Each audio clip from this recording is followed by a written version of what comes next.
Hello, good morning, good afternoon. Hello, everybody. Hope everyone's having a great day. We're just kicking off. I'm joined here today by Dr. Singh, who's one of the leading experts in the longevity field around the world. He's an MD, PhD, who has dedicated his career to really understanding the mechanisms of why we age and what we can do about it to stay healthier for longer. Mm-hmm. So it's a pleasure to have you, Dr. Singh. So we've gone live here on Amazon. We're very excited and on YouTube. So let's jump straight in. Mm-hmm. So Urolithin A, this longevity molecule that's taking the world by storm. Mm-hmm. It's a remarkable molecule that you personally have been studying for close to a decade. Mm-hmm. Why do you think why is there so much buzz? Is it hot air? Is it real? What are your thoughts as a medical doctor and a clinician? Well, there's many answers to this, and I'll segment. So the first is not just because I have been studying it for 15 years, it's just because many different, let's say, top laboratories and professors around the world have validated how this is such a breakthrough nutrient. It's very safe, right? So we've done almost now 10 plus randomized clinical trials and thousands of healthy adults from 18-year-olds to 89-year-olds, and it's a very safe molecule. So that's the first bar that's cleared. Second is, does it work? And we have done, again, many efficacy trials showing that it rejuvenates the damaged mitochondria as we age. It improves muscle strength and endurance. And then as a trained immunologist, for me, the foundational piece is cellular health and these hallmarks of aging, and mitochondrial dysfunction or poor mitochondrial health is one of them. But this is a molecule that hits multiple hallmarks of aging, including what we are now calling as inflammaging, which is as we get older, our bodies get inflamed, and that really accelerates all the different hallmarks. So is a hallmark like a root cause? Is that a simple way to think about it? It's absolutely the root cause. It's the foundation. So think of cellular health as your house's foundation that you are not seeing every day, but it's really key to how stable and how long-lived your building will be, and that's part of these building blocks. These foundation is really the key, that if you hit on many of these biological hallmarks, you will have a great impact on improving longevity and health span. So there's so many supplements out there. People are overwhelmed, right? I mean, how big can my stack be? How many supplements can a human being take in one day? How many supplements should a human being take in one day, right? Assuming they all work individually. Mm-hmm. We often hear people say, I'm starting my pyramid with the basics. I'm starting with the foundational stuff. I'm starting with the omega-3s. I'm starting with the vitamin C, the vitamin D. Mm-hmm. I'll maybe add on some collagen. I'll add on. What are your thoughts on that and the role of Urolithin A? Is Urolithin A at the top of the pyramid? Should it be at the bottom of the pyramid? How would you think about that? Yeah. So I see Mitopure, aka Urolithin A, as really a foundational nutrient. So it improves your mitochondrial health. So it improves these sort of engines that power our cellular machinery, our cellular health. And when these engines are running well, your cell is running well, and it's absorbing the other nutrients that the cell is getting from the diet, from supplementation better. So my favorite stack, and it's a good point that people like to have many stacks, let's say if I look at all the clinical evidence behind some of the top ones, vitamin D, a must. Magnesium, if you're exercising regular, it's good for recovery, a must. High protein supplementation, as we all age, we lose muscle mass, a must. But at the foundation of all these, I can layer Urolithin A or Mitopure, because I know the cell is going to be absorbing the other nutrients better. And so that's why I will put that as a foundational pillar. And then I'll stack on everything else. So you're not necessarily saying this is the only supplement to take, but you are saying this is potentially the first, right? That to set the foundation so that the others potentially work even better. Yeah, and it's really the biology. If we have looked at different populations around the world, we were all getting exposed to this nutrient, in our evolutionary history. Our gut microbiome was conducive to making this molecule. A lot of us have lost the ability, because we're all not eating the right diets, B, we're taking a lot of things like antibiotics, which are upsetting our gut microbiome. And so, this is a nutrient that nature had designed to keep our cellular energy at the peak so we can, absorb other nutrients better. And that's how I see it with Mitopure today. So let's jump into that. It's an expensive supplement, probably one of the most expensive supplements many people have ever come across. So let's take that head on. So why can't I just eat pomegranates or pomegranate extract? Well, certainly you can take pomegranates, and certainly you can take pomegranate extracts. So the precursors that are leading to the generation of by our gut microbiome, and that's why Urolithin A is called a postbiotic, because it's being made by the gut microbiome. So the precursors are present in the diet, as you mentioned, pomegranates, etc. But not everybody has the right gut microbiome, right? And so we see, I've done trials in healthy adults in the United States, where when we go and we sequence the gut microbiome and we look at blood levels of Urolithin A, there's only about 10 to 15% healthy adults who have some levels of exposure to the diet. So not everybody is eating, and just to put it into context, when we run how many pomegranates would I have to eat? Yeah, exactly. So you'll need to drink 6 to 7 glasses of pure pomegranate juice to get a day, to get the equivalent of what is in 2 pills or one of the berry flavored powders that Timeline has. Now that is if you're one of those lucky 15 to 30% individuals that will have the conversion done. So, and you're also taking a lot of, so that's in pomegranates, about 25 pomegranates squeezed together. Wow. Right? And you're getting exposed to a lot of sugar. So what supplementation allows you is to sort of short circuit this not very precise gut microbiome conversion that, can happen through the diet. And so that's why supplementation is so important with Urolithin A. Yeah. And back to sort of this idea of the stack and also price. People are hearing about so many other supplements in the anti-aging longevity space, whether it's NAD, whether it's NMN, whether it's resveratrol, whether it's spermidine, whether it's CoQ10, methylene blue. I mean, the list just goes on and on. How does this compare, and why is Urolithin A more expensive than some of these other alternatives or potential alternatives? So let's talk about the alternatives, and then we'll go to the expensive part. So what makes Urolithin A Mitopure very unique is its mechanism of action. It's the only natural compound that has been shown to activate this unique pathway, this pro-longevity pathway that is already inbuilt. And this pathway is called mitophagy. Mitophagy meaning it's like the autophagy of the mitochondria, specific to the mitochondria, meaning it's the renewal of damaged mitochondria. Resveratrol is not known to do mitophagy. NAD supplementation is not known to do, at least to my knowledge, to do mitophagy. Now, why do you need mitophagy? Mitophagy is really the first step. So if you think about your cell as a real estate again, if your real estate is full of damaged mitochondria, you cannot bring more healthy cellular organelles. You cannot keep putting healthy organelles in. So I think personally, and that's my scientific opinion and clinical opinion, you can't really have very effective NAD supplementation or resveratrol even unless you clean the damaged waste out. So that's where Mitopure is so unique, because it cleans the waste out.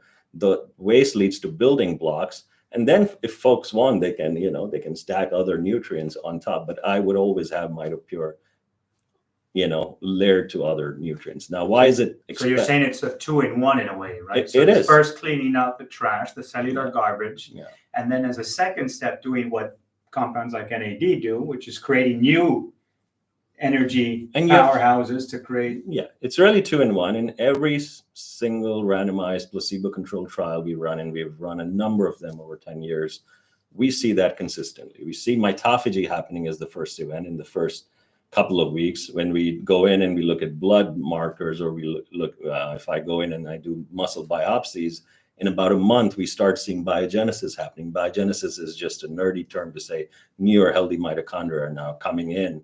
And in about 2 months, then we start seeing the physiological benefits of improved endurance and strength. Now, I have reviewed, and I'm a reviewer at all these top journals. I haven't seen NAD supplementation in randomized clinical trials do anything beyond just improving NAD levels. So that's an important, and that's physiologically relevant, but where you have to judge is really the clinical efficacy, and that's where Mitopure really stands out. Why is it so expensive? Well, it's expensive because it's the real thing, right?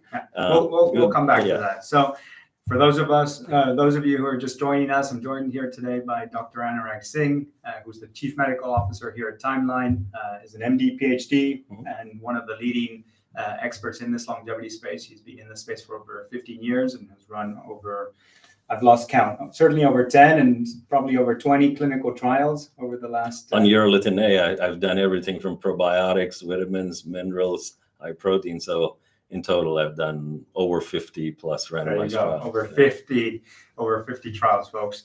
So now let's get to it. So I'm on Amazon or other places. I'm interested in Urolithin A. I'm seeing tons of options, and I'm seeing tons of options that are claiming a couple of things. One is many of them are a fraction of the cost of Timeline's Mitopure product. But the second part of it is I'm seeing higher doses. So I'm seeing Mitopure recommended dose of 500 milligrams a day, potentially up to 1 gram a day.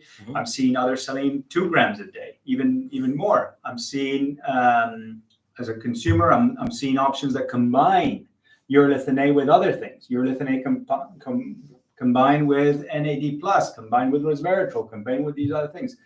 How should people think about how to choose the right product and why this one is so much more expensive? So that's what I would recommend to, this is just my personal recommendation, and I tell my family members and friends how to do it, is my recommendation would be, see if it's coming from the inventors, the scientists and the doctors who actually discovered all the products, because they've spent 15 plus years or X amount of years studying the molecule, so they know how it works. They have a vested interest in bringing the health benefits of their discoveries to the general population. So Timeline fits that bill, right? Second, is it safe? Is it approved? Has all the safety work been looked by the FDA, the Food and Drug Administration in the US, or other competent authorities in the world? And is it FDA GRAS approved, GRAS being the generally regarded as safe ingredient? Mitopure from Timeline hits that, right? So Mitopure was directly reviewed by the FDA? Yes, it was. And this is, again, many years of really documenting the safety, the upper limit across different species, and then going to a big task force at FDA and showing them all the safety data and getting the approval to introduce Urolithin A or Mitopure into the food chain.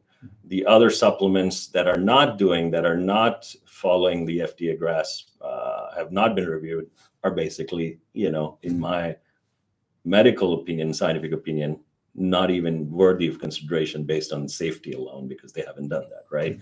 Now let's get to the third point, which is efficacy. Has that product been clinically studied and tested across different randomized trials?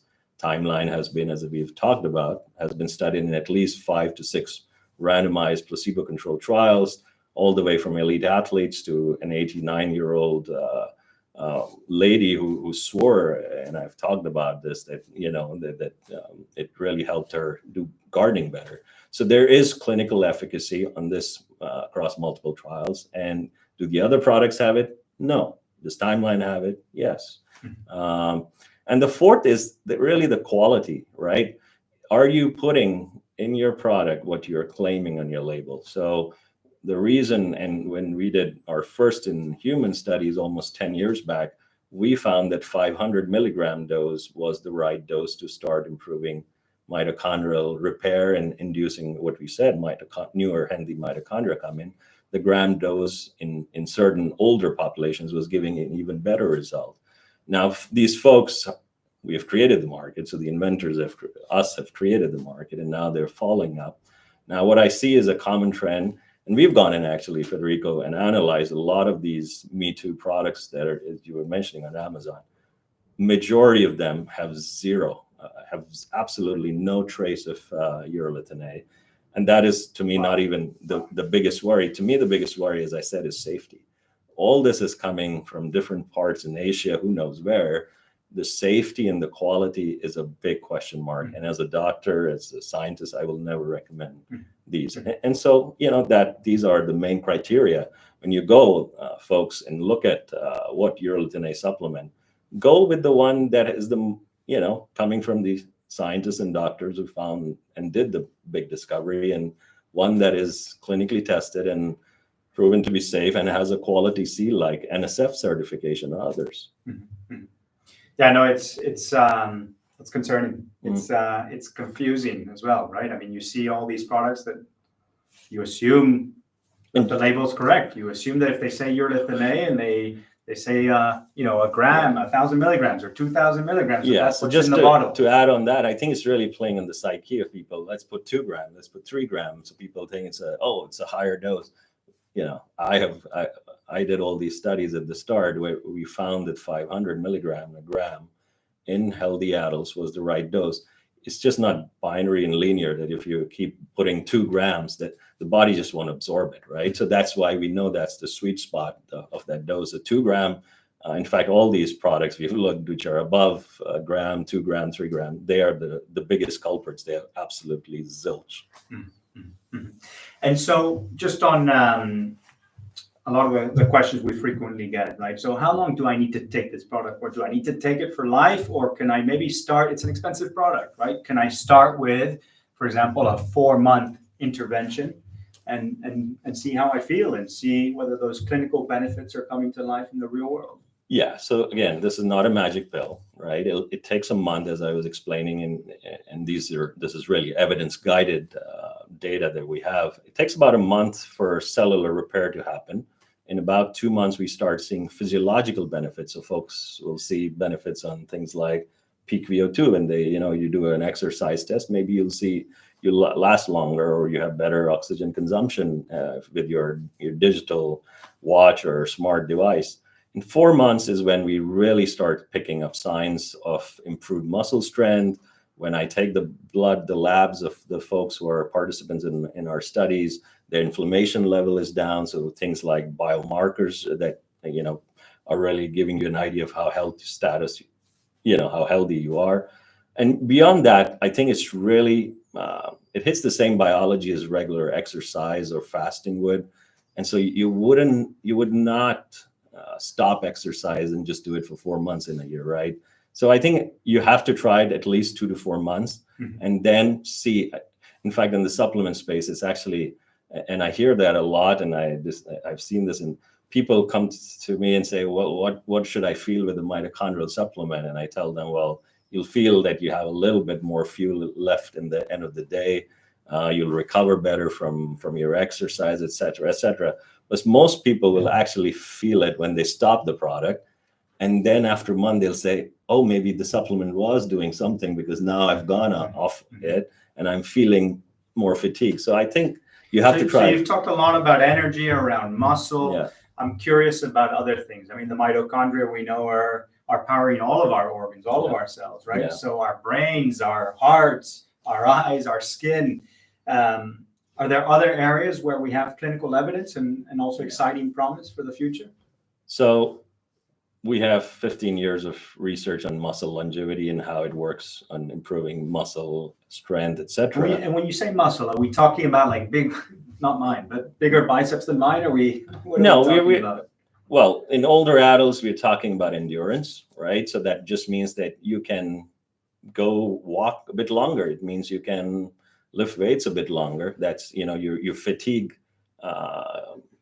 Your fatigue doesn't set in that quickly. If you start doing a physical activity, you can just keep doing that activity. And that's what this is. It's like the quality of the muscle. Yeah. And if you're a 40, 50-year-old like me, then it works by improving strength. So, as we all age, our muscle quality, its contractility declines, and it's what we call the energetics of the muscle declines. And so that's where it's hitting. In the younger folks, and we were talking, in elite athletes and 20, 25-year-old, it perhaps doesn't work by improving performance and how fast you're going to run, but it does help in recovery. So it has these really immense effects across the whole, adulthood of, all humans. And skin? So we've looked at skin recently. In the last few years, we've started looking at skin. Skin is an interesting organ. As you said, most of our cells, except red blood cells, do not have mitochondria. We started looking at skin cells with Mitopure, and we found that actually between young and old skin, the two hallmarks that were really going up with aging of the skin was decline in mitochondrial energy, and second was more inflammation or inflamed skin. So that's when we started putting it in creams and testing it for safety and efficacy, and we saw some remarkable benefits on, again, same biology, improving the energy of skin cells and lowering the inflammation that comes with UV light and exposure to sun, etc. Our latest research is taking a step forward. We are going big time onto immune health and immune fitness and immune aging. And what we see, and hopefully we publish soon, is, and this is work done with really the world's best longevity institute, the Buck Institute of Aging, where we are seeing that, again, taking Mitopure for 1 month rewires the immune system to behave as if it's more fit to counteract pathogens or things like cancer long term. So we're investing still many millions in our research and doing many more trials. We have a couple of questions Sure, on the line, so let's take these. So we had a question from Harper. There's so many products for gut: probiotics, prebiotics, postbiotics.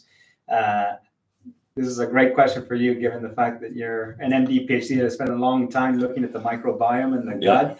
What's your takeaway on probiotics at large, and then specifically, obviously, Urolithin A, Mitopure? I think in the biotic space, postbiotics is the big future. I've spent. What is a postbiotic? So people I think understand maybe what a probiotic is, a prebiotic. So probiotic is a live bacteria that is known to be a healthy gut bacteria that you ingest. Now you can take it through a yogurt or drink or your milk or whatever, or a tablet that says X amount of billions of bacteria. So it supposedly goes to your gut, colonizes, and gives you a health benefit for your gut, like better digestion, etc. So that's how the probiotic world. Problem with the probiotic industry always has been, are they really alive? And they go inside your gut and see things like the acidity of the stomach. And the trials, again, it's really dependent. There's so many different probiotics that it's tough to pinpoint one. And that's where the confusion is as well. Prebiotics is really the food that nourishes good, healthy gut bacteria. And that's an important thing. So it's really the fiber in your diet, and it's important to be taking that. Postbiotic is really the polypharmacy being produced by the healthy gut microbiome. So it's when you're taking a nutrient, you're taking vitamins, you're eating food, the healthy gut bacteria are metabolizing it, they digest it, and they release these nutrients that are beneficial for us, the human host. And that's where where you will see some biggest breakthroughs in nutrition. And so postbiotics are the output of that healthy gut pharmacy. It's the end result. It is absolutely the end result of a healthy gut microbiome. So if your gut is happy, you are probably going to be one of those lucky ones making Urolithin A, and if you're obviously taking the nutrients. So I see Urolithin A, or the discovery of Urolithin A, as one of the breakthroughs that has put postbiotics on the map. Okay. Next question here is around which is a better supplement to take between NAD plus NR or Urolithin A? Well, I have researched both.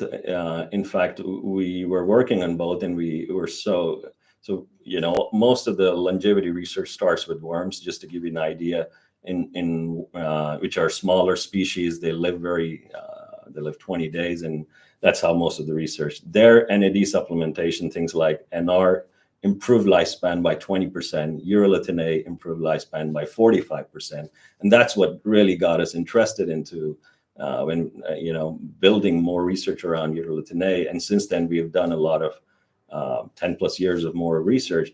Now, back to how does it work? As I said, mitophagy is this really element where you need to remove the damaged mitochondria. That's what Urolithin A does. NR comes in a step after, or NAD supplementation, where it accelerates or augments the increase in healthy mitochondria. So remember, input is never always equal to output. So you have to remove the damaged mitochondria, and then things like NAD supplementation or even Urolithin A alone will work. So I would take urolithin A, and then perhaps I would, stack it on top of NAD supplementation. There's questions around, can I test my urolithin A levels? Any recommendations for a good, reliable gut microbiome test or mitochondrial test? There are a few companies. Many companies have come and gone in this space. It's a technology that keeps evolving. We are probably the first. If innovation is a sort of, we are at the early stages of figuring out how to best analyze it. I think there are a few vendors that can analyze it, but we have developed our own test, by the way, that can allow you to see if you make urolithin A. Which we don't sell. Which we don't sell, but it's in a clinical study. Yeah. And so, yeah, this is, again, part of the evolution. So I cannot make a solid, reliable recommendation today, but there are vendors out there, and, talk to your doctor. Okay. A couple of other maybe practical questions that have come through. Do I need to stop fast? Does this break my fast? What time of day should I take this? So in our randomized clinical trials, every participant that we have had, we have recommended taking first thing in the morning. But we have also done trials where we have given folks first thing in the morning on an empty stomach versus with a heavy meal. It doesn't change its exposure levels or the levels in your body. And so you can take it the way it fits with your lifestyle. But we do recommend taking it first thing in the morning. If you're fasting, it doesn't break your fast if you're taking the pills. I think the powders may have some calories or some level of exposure, new calories from the fruit flavoring. So just be mindful of that. I would switch and take the soft gels. Yeah. Okay. Well, thank you very much, Dr. Singh. So just to close us off, folks, urolithin A has amazing, remarkable science, over 10 clinical studies that Dr. Singh has led over the last 15 years. There are alternatives to Mitopure. Be very, very careful. Do your due diligence. Yes, they're less than half the price in some cases, but do they even have urolithin A is a question mark. Even if they have urolithin A, how pure, how effective is that urolithin A? How safe is that urolithin A? So yeah, just please do make sure. We want to make sure that you're getting the benefits of urolithin A in the safest possible way. Yeah. So just be careful, stay safe, and hope to see you soon. Thank you very much for joining. Thank you. That was great.